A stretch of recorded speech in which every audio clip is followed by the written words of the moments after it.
Hi everyone, Jessie Scott, aka Chevy Scott on Instagram and YouTube, and I'm here again with Whimsy stamps. And one of my favorite things that Whimsy has is Halloween stuff, and it is almost the creepy season.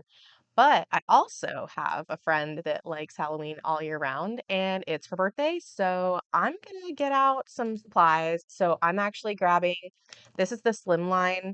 Um, what exactly is it called? Decrepit Grave Die set. So this is fun. I'm actually not going to use it as a slimline, try to branch out there. And then you have to get this stamp set that goes with it. This is the grave epitaphs. So we're going to have some fun there. And I was thinking we could maybe add these bat revealer dies too. So we'll see how that works. And kind of have it kind of cover. I'm thinking of doing just a little not a pull tab, but an insert. So you can actually pull out that gravestone and get some extra info on who lies there or what lies there. It might be your youth. And then I think I might do the background. I've got the stencil for the clouds. So we'll pull that out, probably do a spooky background. And it's scary to lose your youth, so I might actually throw this eek die in there. So we'll see how this comes out. Let's go down to the table. So first, let's get some dies cut and we can start building this up. So I'm going to go cut this out in a lighter, no, probably the darker gray, because I'm going to want to stamp some things on the front part here. So I'll do this one on a light gray. Probably going to run through this detail because that's going to be awesome. And then probably get this guy here as well. So be right back with those. All right, so here's my pieces, and look how cool that detail is that gets pressed in right there. So this will be fun.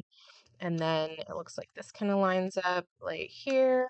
I'm going to be trimming this off to match where it goes on the card. And I think we're just going to kind of, maybe I'll even pop it up a little bit. So that's our piece there.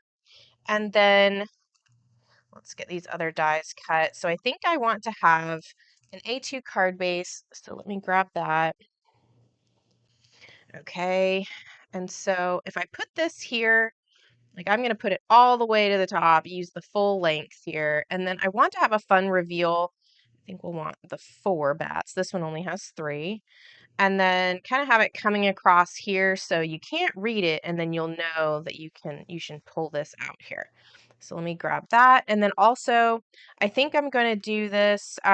These are the individual bats so that you can layer them on top. So you could do a different color of the reveal piece and then the bats. So I'm going to do these probably in glitter. I think I'm going to do black glitter. So let's cut these out. And now I'm going to speed this up because now I'm just going to be getting the last of my pieces together. So I'm looking at how I want to do the eek. I'm going to cut out 2 different ones because I'm not sure which of those frames I want to use. And I'm cutting out the eek in black, and then I'm going to do the frames in white a little later. And now I'm going to figure out what I want to do with that grave epitaph. There's the here lies your youth, and I'm going to layer that on top of that light gray piece there. And I'm getting out my Misty. I'm going to stick that down. I've got that photopolymer insert there. And so I'm going to start building this out. So we're going to start with RIP. I think I like that best at the top. And then here lies your youth. And then I'm going to do the little decoration there. And what I'll do after I'm done situating this, I'll take that same decoration and I'll flip it and fix that on the bottom. And so now I'm checking to make sure that that revealer's piece is going to perfectly hide that the way I want. And then I'm going to use my VersaFine Clair Nocturne to get a nice crisp image there for these. And then here I am rotating that decorative piece so it kind of seals it up. And I actually forgot that I was going to trim this off, and so I stamped another piece, but you'll see that it actually works out that I trim it off perfectly. So now I'm using the hickory smoke and then a little bit of black soot to kind of darken up the edge there and give this some dimension. And then now I'm going to trim this off to be a little more even. I need to leave a little bit of room at the bottom to have a little piece of foam tape so that this doesn't just slip out through the bottom of the card. So that's why I trimmed that a little more. And then I'm just temporary taping this down so that I can trim this at a little, have a little border there on the bottom, and then I'll be able to glue it now. But I'm just going to darken it a little more. This is with the black soot to give it a little more of an extra dimension there and dirty it up. And then I'm doing the same with the black soot on this darker part. It really makes those little etching pieces pop a little bit. Oh, look at that. That's going to look fabulous. So clean up my workspace a little bit. And then I'm just going to touch this up with a cream colored Olo so it kind of looks like an aged skull kind of a look for those bones. It's just those little finishing touches sometimes that add a little extra. You don't have to do that. They look perfectly fun as white as well. So now I'm going to do some ink blending to make a really fun background with that cloud stencil. And it's called It's Cloudy. And I love that it has all the different options. You have all the borders, and then you can also use any of those pieces on the inside to do regular clouds. So I'm thinking of my ink blending, and I'm going to start with Twisted Citron and build up to the Mowed Lawn, then Wilted Violet, Villainous Potion, and then kind of edge it out and darken it a little more with the black soot and maybe some hickory smoke. So I'm just trying to see where I needed to start the coloring, so that's why I was putting that top panel on there. And you do have to be careful when you're blending green and purple together because it kind of makes brown.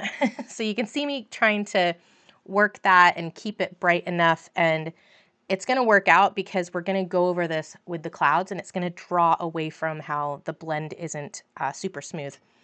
And then putting that little bit of the black soot around those top edges. And so for the green colors, I'm going over it with the hickory smoke, and then I'm going to switch to the clouds in black soot for the purples, so that really stands out a lot more there.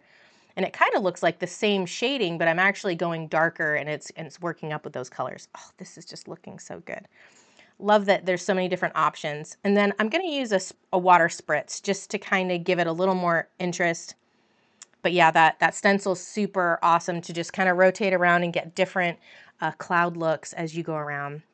So I'm just taping this temporary shut on the inside so that the splatter doesn't accidentally get in there now that I don't have the stencil holding it down. And I'm just using some black acrylic paint and watering it down just a little bit so it makes this fine splatter. Oh, this is going to look fabulous. I'm really happy with how this is turning out. Sometimes your projects just go the way you want, and I'm super happy with this one. I love how bright that background is with that distress ink. All right, so now I'm cutting out the shadows for that eek, and I'm inking them up to kind of match that background, kind of like if it was cut out from that green that's kind of hidden. And so I'm taking that Twisted Citron and the Mowed Lawn and kind of doing an ombre effect. And I'm doing both, and it's because I don't know which one I want yet. And so I'm going to show you how I kind of figure out what I want sometimes when I'm a little wishy-washy. So I'm putting it together just loosely on the front, and I'm taking a picture with my cell phone. And then I'm swapping out with the other one because there's one that's stitched and one with just a regular border. And so I'm taking the pictures and I'm flicking back and forth to see which one that I like better. And I like this one, so I'm picking that. And so this is the one I'm going to dedicate the extra work to. So I'm kind of inking that a little bit more. And then I thought it's a little too bright white in between. I didn't really get that complete ombre, so I'm darkening up the greens. And then I'm adding that black soot around there. And then I thought it really did kind of need to match the background, so I'm just going to add a little bit of black splatter. So of course I did it after I put everything away and after I'm going to get splatter everywhere, but and then I'm just drying that with my Ranger heat tool, and then we're good to go. Clean up that workspace, and now it's just all assembly from here. So I'm just putting some liquid glue. That's my Barely Arts glue. And I used a black shimmer paper, I think, on this one. And then I've got glitter for those bats. And then I'm just framing out that kind of guide. And this is a 1/2 inch foam tape and then a 1/4 inch foam tape to kind of just make that little slip in right there. And then the 1/4 inch was on the bottom to just make sure it doesn't slip out the bottom. And then we're just gluing everything flat down here. Oh, this is looking precious. And then I'm just going to lay out the eek so that I make sure to get all the letters placed right, because sometimes I can get ahead of myself and then I don't have room for the K sometimes. I use this one a lot. This is one of my favorite sentiment dies. Great for all the Halloween cards as well. And that is looking fun. And then I decided the eek, With that shimmer paper, sometimes the glue doesn't hold super well, so I thought I should put it with some double-sided tape, but then I thought, you know what, let's pop it up a little bit with foam tape.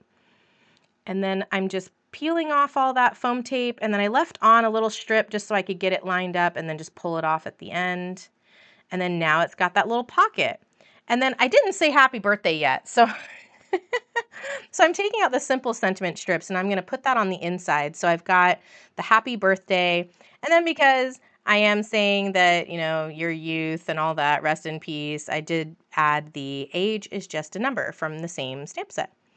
So lining that up with my T-square, and then just using that VersaFine Clear Nocturne again for a nice crisp image on the inside. And then we can't forget the back. I love these handmade signatures, and they've got one for a spooky one. Throw this away and I will haunt you when I die. And it has the little ghost to go with it. So I thought that was perfect for this theme card. So I hope you like it. And I just love this. Happy birthday. Age is just a number. Don't worry about losing your youth. See you next time. Bye.